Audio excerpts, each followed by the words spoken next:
What's the #1 coolest, most amazing feature in InDesign? XML, of course. No, just kidding. It's transparency. Transparency. And we've already looked how InDesign can import images with transparency. Now let's get a step farther and look at how you can apply transparency effects to any object in InDesign. I'm going to zoom in here on these images here. We'll play with this. And why don't I go to my view menu and change my display performance to high quality display. Everything looks a little bit better when you're in high quality display. In earlier versions of InDesign, there was something called a transparency palette. That's been replaced with a new thing called the effect panel. And the effects panel gives you all the same functionality plus a lot more. I'll use the selection tool to select this whole group of objects, and I can change the opacity of that entire group to whatever I want it to be. I'll click on this little slider button here and bring it down to, let's say, 50%. And you can see that the entire group is now 50% opaque. It's 50% transparent. Over here on the left side is the blending mode pop-up menu. These are all the blending modes. Many of these you might be familiar with in Photoshop or Illustrator. They're here in InDesign as well. We can change it to, for example, multiply, which sort of burns the image into the background, or perhaps screen, which takes it and it's almost like shining a light on the background. One of my favorites, overlay, which it's hard to explain, sort of makes it, to me it makes it feel like it's sandwiched into the background image a little bit. You can, play around with these, have fun, figure out what gives you the effect that you want. Here's a good one, luminosity. Luminosity takes the color from the background and applies it to the luminosity of the image, and it gives kind of a duotone, quadtone effect, which is very difficult to create any other way. Now in this case, I applied the transparency effects to the entire object, in fact the entire group. But new in cs3 is the ability to apply it to a fill or a stroke or even just the text inside of text frame. So how do you do that? Well, we need the direct selection tool, in this case, to select just the object I want to change. And I'll scroll over here a little bit so we can see this white frame I'm going to change the transparency of. And I'm not going to change the object transparency. I'm going to click on either stroke or fill. In this case, I'll click on fill. Now, I better give it a stroke or else this won't make any sense at all. So let's go ahead and give it a nice thick stroke here. A white stroke and a white fill. And I'm going to change the fill to some other opacity, maybe 50%. And you'll see that I changed the fill opacity and not the stroke opacity. Very clever. I can do the same thing up here with this text frame. I'll select the text frame. I'll go to the swatches panel and fill this with something like yellow, so we'll see what's going on a little better. And I can change the stroke. Well, there's no stroke, so that doesn't do anything. Or the fill opacity. Let's set this back to maybe 40%. Or the text opacity. So now the text opacity is going to change separately from the fill opacity. Maybe I'll just bring that back to 70%. So you can have a lot of control over exactly what you're changing in the effects panel. Same thing goes with pictures. If I want to change the opacity of this picture separately from the frame that it's in, simply select it with the direct selection tool, and now this changes to graphic. So I can change the blending mode or the opacity of the graphic itself. Why don't I pick a wacky one like exclusion, and it kind of get a negative effect on there. By the way, you don't have to use the effects panel because almost all of these features also live up here in the control panel. I'll select this text frame again just to give you an example, and I can say I want to change the text transparency to 100% again. So now I've changed the text transparency using the control panel instead of the effects panel. Changing the opacity or blending mode of an object or the text or the stroke is cool, but it's just the beginning when it comes to InDesign's transparency features. In the next few movies, we'll look at some of the most common transparency effects, starting with everyone's favorite, the drop shadow. If you look carefully in your InDesign user license, it says in the fine print, somewhere around paragraph B7, every InDesign document, no matter how large or how small, must contain at least one drop shadow. No, I'm just kidding, of course, but it does seem like that sometimes. Everyone loves drop shadows. They give a sense of depth to a page, they make things pop. So let's see how to do them in InDesign. I'm going to apply a drop shadow to this text here. I'll zoom in here so we can see this a little bit better. And to apply a drop shadow, it's as easy as clicking a button. There's the button up in the control panel. Click it, and it adds a drop shadow. The problem with that button, though, is that it doesn't give you any control over the drop shadow. How do you control the drop shadow? How do you make it look just the way you want it to? Well, for that, you need either the effects pop-up menu and we can choose drop shadow, or you can go to the effects panel and choose drop shadow from this effects pop-up menu. Doesn't matter, either way takes you to exactly the same place. The effects dialog box. Maybe this is the way so we can see what we're doing. The various effects show up here on the left column, and we're going to be talking about these in later movies. For now, we're just focusing on the drop shadow effect. Note that I can apply this drop shadow effect to the entire object, the whole frame, or to just the stroke, just the fill, or just the text inside the frame. In this case, there are no fill and stroke, so it doesn't really matter what I apply it to. I'll leave it set to object. Usually with drop shadows, you leave the blending mode set to multiply, but you can get some interesting effects when you change the blending mode to one of the other modes in here. But we'll leave it set to multiply for right now. And that drop shadow looks a little bit too dark to me, so I'll change the opacity to something more reasonable, maybe 60%. Notice that because the preview checkbox is turned on, I can actually see the changes I'm making while I'm working. The distance specifies how far from the object the drop shadow lays. So I can change this to something smaller. I'm just using the arrow keys on my keyboard to lower this to a smaller number here. You can also just change the X offset or the Y offset if you want to do it that way.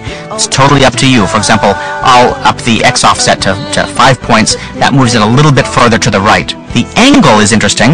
I can actually change the angle of that shadow dynamically simply by dragging around the circle.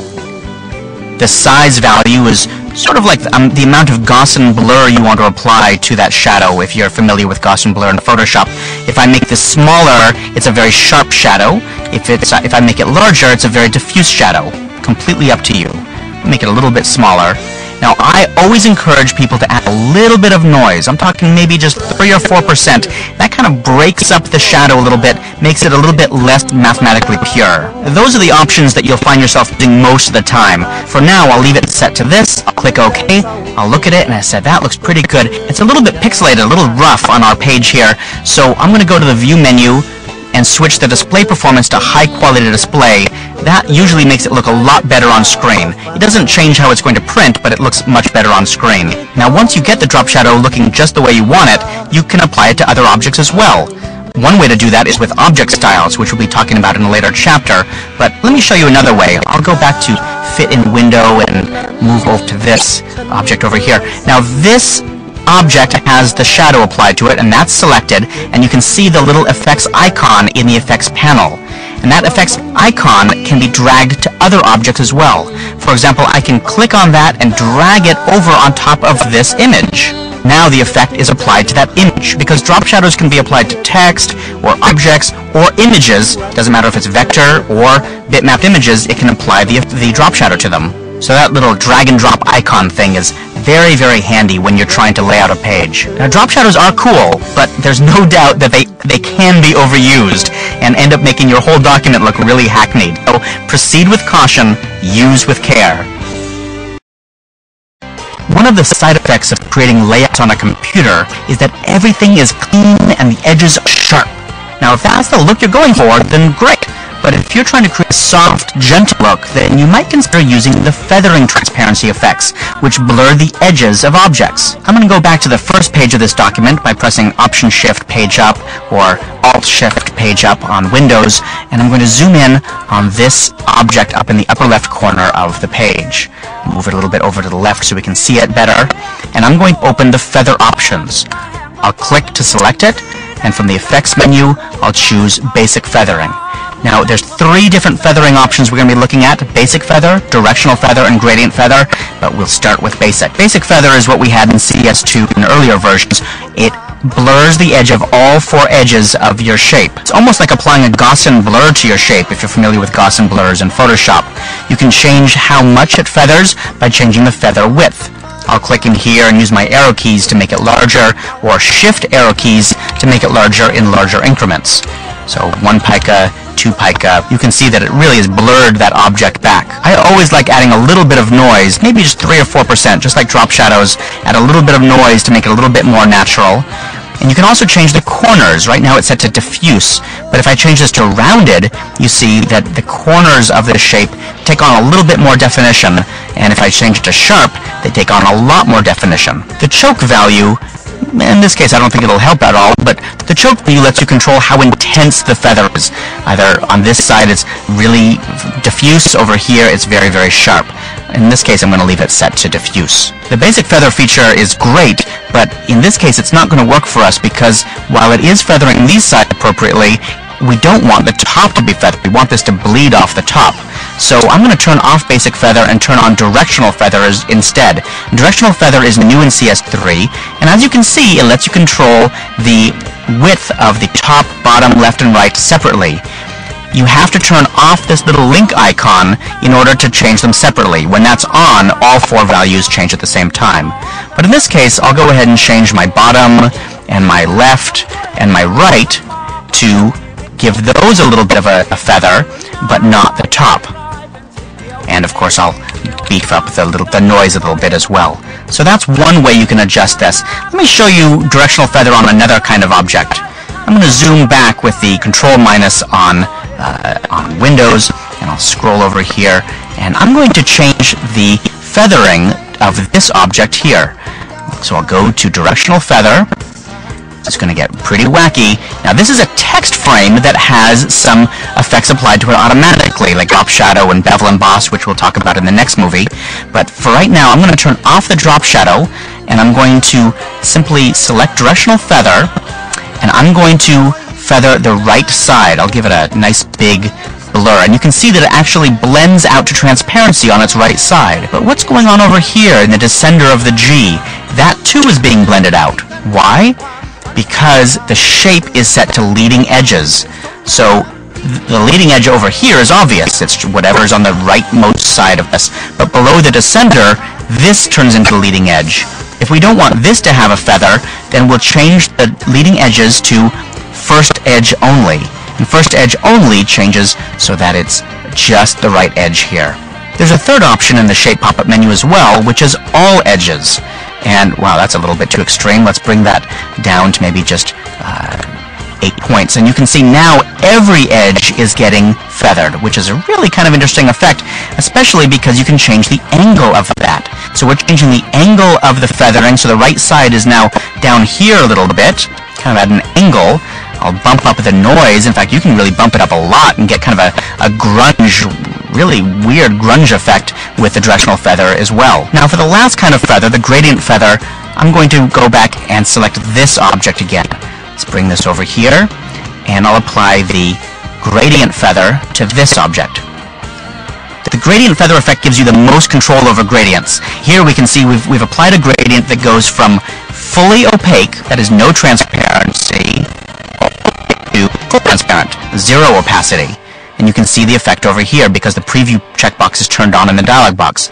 Fully opaque to fully transparent. Note that we have two different feathers going on at the same time here. Why don't I turn off the directional feather? That way you can really see fully opaque all the way to fully transparent.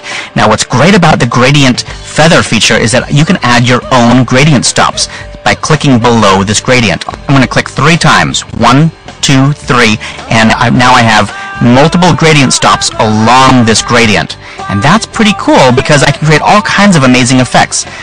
I'll click on this gradient stop on the right, and I'll change its opacity to 100%. So now what I've created is something that goes from fully opaque, no transparency, to a little bit transparent, all the way back to no transparency again. Pretty neat.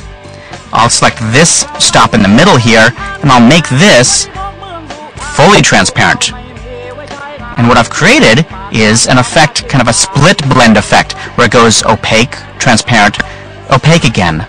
And then I'll change my angle, so you can see, you can really make some amazing effects here. And to go even wackier, we could change this from a linear blend, a linear feather, to a radial blend feather. And remember that this works on anything, text, lines, frames, imported bitmap or vector images, really anything.